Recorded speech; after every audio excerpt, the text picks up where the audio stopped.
It has been a privilege for me to be a part of this endeavor, to do a book as a part of that book, along with many famous personalities, to look at 20 years of Shri Narendra Modi ji, both as a Chief Minister and as the Prime Minister of India, what he has achieved and what his dreams were, and how much he has been able to deliver on those dreams. I came to know first about when I was working on Gujarat's agriculture, and I was amazed to see that during his period, 2001 to roughly 13-14, Gujarat's agriculture achieved a tremendous rate of growth of 9.2% per annum.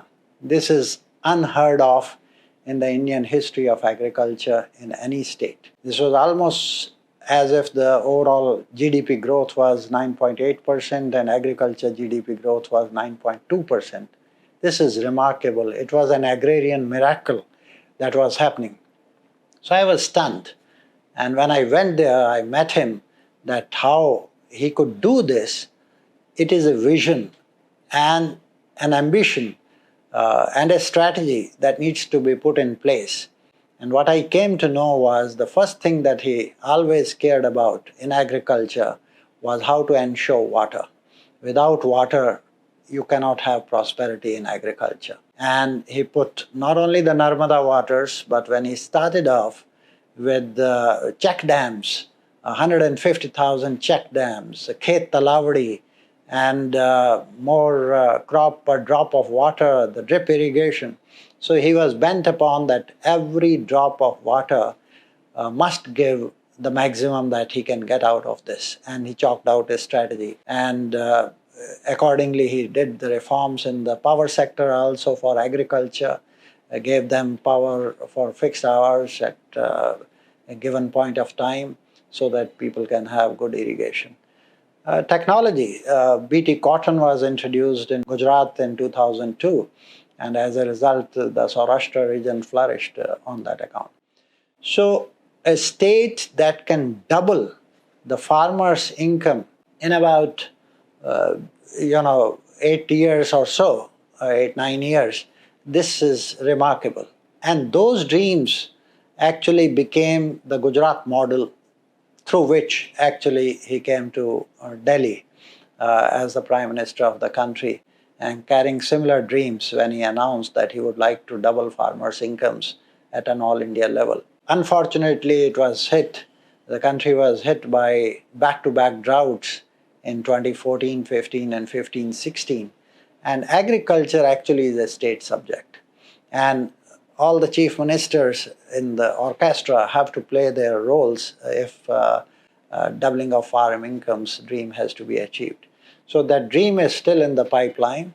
He has done his efforts, streamlined about 99 irrigation projects that had to be completed on priority because a learning from the two droughts that he had as he started his innings in Delhi.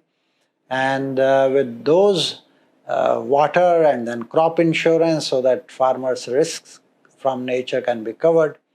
He tried to do many other things in natural farming nowadays so that we can get away from too much of chemicalization and too much of dependence on imports on that. I would say this is the first time in the history of thousands of years of India, India has exported 20 million tons of rice in 21-22 in a global market of about 50 million tons. This is remarkable.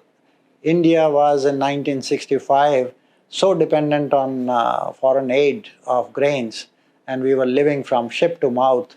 And today, at least in case of rice, we are feeding quite a part of the world on that front. So from a deficit to a surplus and to a net exporter of agriculture is a success story of agriculture, and many people have contributed to it.